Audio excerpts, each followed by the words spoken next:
कक्षा 10 गणित unsolved paper वर्ष 2025 सेट 822 BX पार्ट नंबर,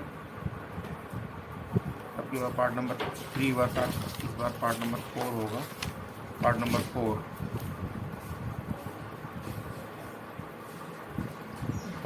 4 है। क्वेश्चन नंबर 16 नंबर प्रश्न है। 10 सेमी भुजा वाले दो घनों के संलग्न फलकों को मिलाकर एक ठोस बनाया जाता है। इससे प्राप्त घनाभ का पृष्ठीय क्षेत्रफल होगा। दो घनों को जोड़ करके, जब 10 सेमी भुजा के घन है, 10 सेमी भुजा के घन एक इधर होगा एक इधर होगा, जोड़ोगे 20 सेमी लंबाई घनाभ प्राप्त होगा उनको। तो यहाँ लिखेंगे 10 सेमी भुजा वाले दो घनों को मिलाकर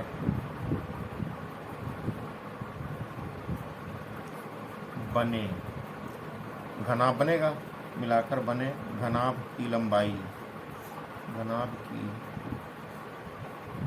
लंबाई बराबर,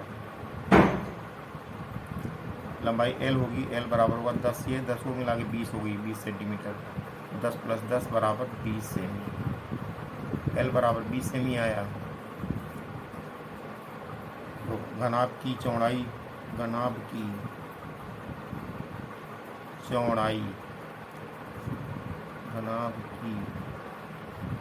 को B कहते हैं, B बराबर होगा 10 सेमी।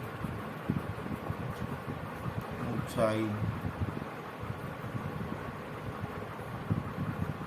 H कहते हैं, घनाभ की ऊंचाई लिख देंगे, घनाभ की ऊंचाई H बराबर 10 सेमी होगी।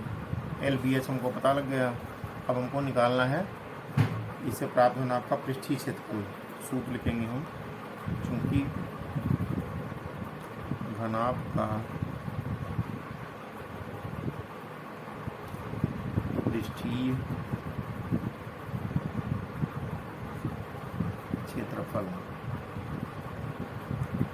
क्षेत्रफल का सूत्र होता है 2LB + BH + HL। यहाँ से 2 की जगह 2 लिख देंगे हम। L का मान है 20 गुणे B का मान है 10 + B का मान है 10 गुणे H का मान है 10 + H का मान है 10 गुणे L का मान है 20। ये हुआ 2, 20 दाम 200 + 10 दाम 100 + 20 दाम 200। ये हो गया 2, ये हो 2 2 4 500 हुआ। ब्रैकेट खोलेंगे तो हो जाएगा 2 गुणे 500 बराबर 1000 सेमी स्क्वायर। यही हमारा घनाभ का पृष्ठीय क्षेत्रफल हुआ। यही हमारा आंसर हो गया। ये आ रहा विकल्प नंबर D में, तो लिखेंगे विकल्प D सही है। विकल्प D सही है। क्वेश्चन नंबर 17 लिखा है द्विघात बहुपद 6x² - 7x लिख देंगे, या 3 बाद में लिखेंगे इसको, -3, इसको ऐसे लिख सकते हैं। प्रश्न में लिखा 6² - 3 - 7x, तो हमने 6² - 7x पहले लिख दिया, -3 को बाद में लिख दिया। ये शून्य ज्ञात करना है, तो इसको हमने मान लिया P, माना PX हो गया है। x का पॉलिनॉमियल इसलिए PX मान लिया। लिखेंगे शून्य ज्ञात करने हेतु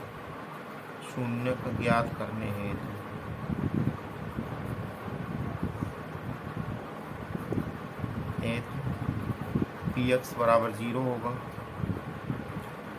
तो यहाँ से होगा 6x² - 7x - 3 इक्वल टू 0। तो अब हम इससे गुणनखंड करेंगे, यहाँ 6 है आगे, पीछे 3 है, 6 3 18 हुआ।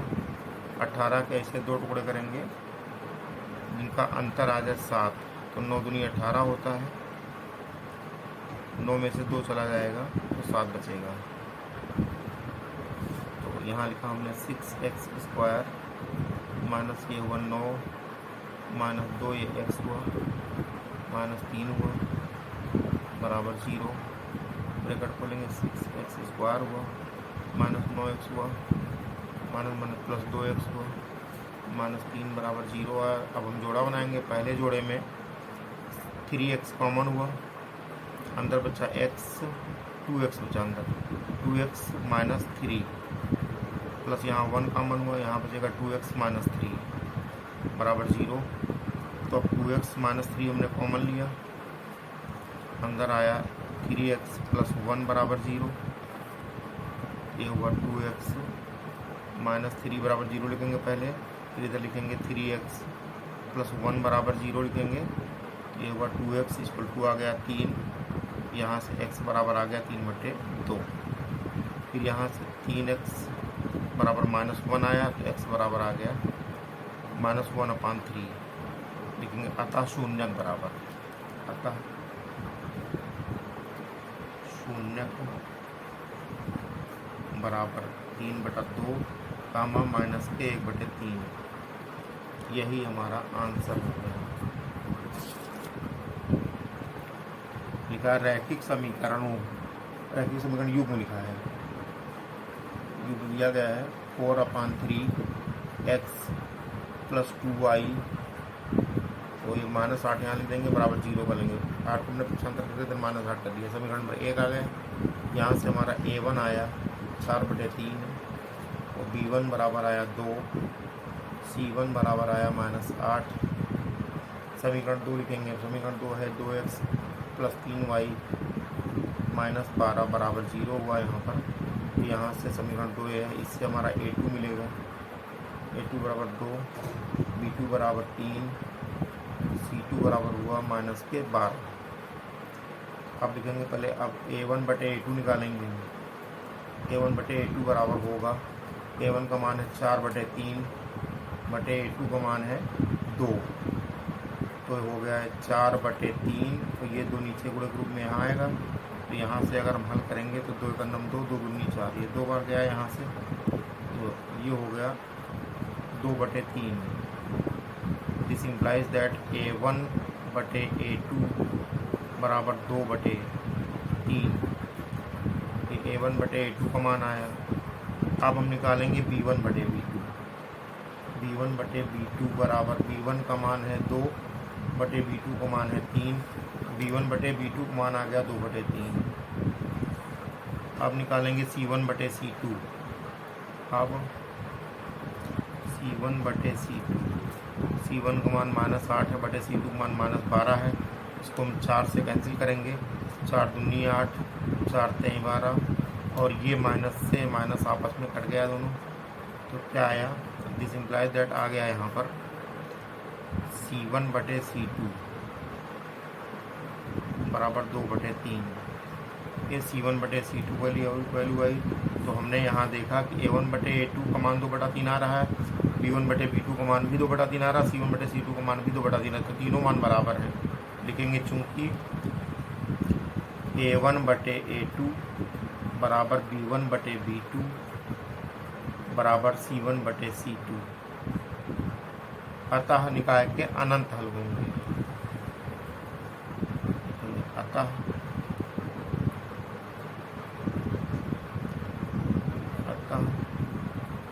निकाय के अनंत हल होंगे। ये अनंत हल होंगे। ये विकल्प नंबर 20 सही है। विकल्प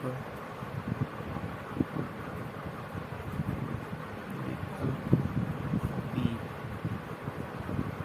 सही है। यही हमारा आंसर क्वेश्चन नंबर 19 द्विघात समीकरण का विविध कर होगा। हल करेंगे।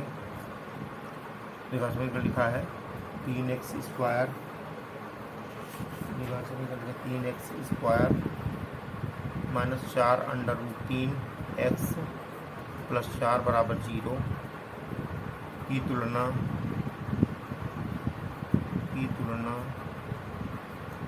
द्विघात समीकरण ax² plus bx plus c बराबर 0 से करने पर तो a बराबर आएगा 3, b बराबर आएगा माइनस 4√3 और c बराबर आएगा 4।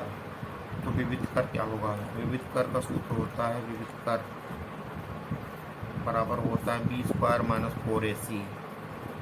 इसी में मान हम रखेंगे तो b का मान यहाँ पे है माइनस के 4√3 का स्क्वायर लिखेंगे माइनस 4, a का मान है 3 गुणे c का मान भी 4 है। तो यहाँ से 4 चौक 16 हुआ प्लस का, तो ये √3 का खाली 3 हो जाएगा, 16 गुणे 3 आ गया माइनस यहाँ भी 4 चौक 16 गुणे 3 हो गया यहाँ, तो कट के 0 आ गया सीधे। ये आ गया 16 3 48 माइनस 48 आया, कट के हो गया 0। विविध कर बराबर आ गया 0। विकल्प नंबर सी में है, लेकिन अतः विकल्प सी सही है। विकल्प सी सही है, यही आंसर हो गया।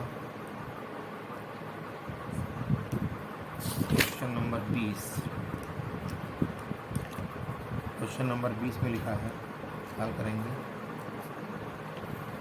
एक AP दी गई है, AP की 3, 3 plus √2, 3 plus 2 √2, 3 plus 2 3 √2, dot dot and so on. सारवंतर कह रहा A1 बराबर दिया है 3 और A2 बराबर है 3 प्लस √2। तो सार्व अंतर D